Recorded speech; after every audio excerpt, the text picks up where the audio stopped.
In this lab, we are going to gain a deeper understanding of the containers at runtime. In the last lab, we explored the user space programs and the libraries and interpreters and kind of how they interact using system calls. In this one, we're actually going to dig deeper into the system calls themselves and try to understand how the processes interact with kernel space. So let's visit what a regular process is versus a containerized process. And this is something that people confuse a lot. So to access protected resources such as RAM or disk or higher level data structures like block devices or file systems or files within file systems, essentially regular Linux processes have to go through the kernel. They have to make what are called system calls. And these are agreed upon sort of language. Think of it as a language that processes use to gain access to protected resources and data structures. And if you look at a containerized process, it's exactly the same. There's really no difference. Essentially, it's just making system calls to gain access to these. The main difference is the environment for the process looks different. So if you were to do a PS inside of a container, as long as you're using the process ID namespace, you'll only see the process IDs within that container as opposed to the entire system. With a regular Linux process, you would see all the processes on the system. You would not be jailed in, essentially. So now how does this work? Well, a normal Linux process starts with an exec or a fork. Those are probably the two main system calls that you use to start a process. And so bash, for example, when you type PS, bash executes an exec VE, and then what happens is you are connected to you could see all the data structures in the kernel. So like if you're root and you run ps-ef, you're going to dump the contents of the PID data structures in the kernel. You're also going to live within some form of C group or SE Linux, depending on how the operating system is configured. So Dan Walsh always says that really every process is a containerized process in like Red Hat world, because often we do jail web servers in based on definitions of SE Linux templates and things like that. So we have sort of the way web servers run, the way FTP servers run, and we've kind of defined how they can interact. And you can turn on and off options in SE Linux to allow, for example, the FTP server to access the same directory as a web server. So they're kind of already jailed a bit, but we don't really call them containers. Typically, you won't hear people call them regular processes containers. Like what changed with the Docker world is we started using what's called a clone system call. And what this does is this turns on namespaces. And so in conjunction with C groups, SE Linux, and now what we call SVIRT and seccomp, we've added a lot of controls in place, in the Linux kernel to essentially cordon off what we call a containerized process. So in this scenario, I show you, okay, well, instead of running, we can run processes like cat etc host or ps-ef, inside of a container. And what we'll do inside the container is now we'll only be able to see, for example, the process ID table of what that container, within that container.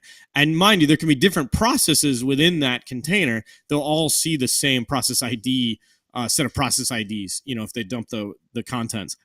They will also all live in the same C group, and then they will also have their own what we call SVIRT in Red Hat world is where we auto-generate MCS labels. So this is kind of the last portion of the SE Linux, context, and we'll dynamically generate one. And this is kind of a randomly generated MCS label that allows only the processes in that particular container to be able to access each other, to access data structures from each other. And so I always say, SVIRT and SE Linux is about who you can talk to, and seccomp is about what you can say. So seccomp actually blocks or allows specific system calls. And so you have to actually dig deeper into understanding system calls and what system calls your application needs to really use seccomp effectively. There's also a way of using profiles for we know what web servers do, we know what FTP servers do, but it can get hairier and hairier to use some of these controls.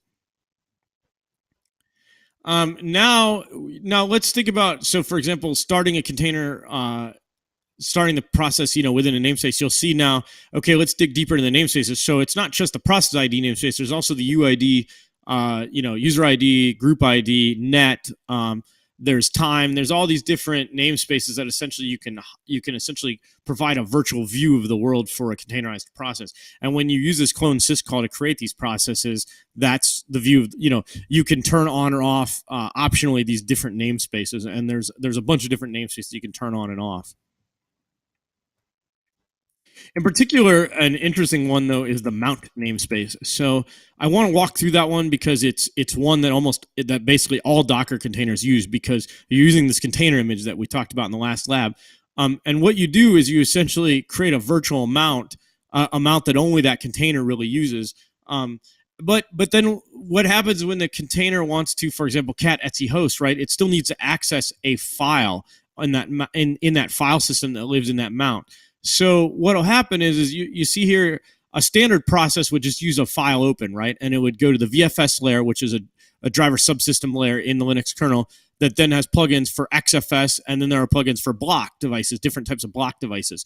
So what happens is you're accessing the VFS files, the virtual file system. That virtual file system maps to a real file system, which then knows how to access the right block device, whether it's iSCSI or a local, RAID array or whatever. Everything is abstracted in the Linux kernel.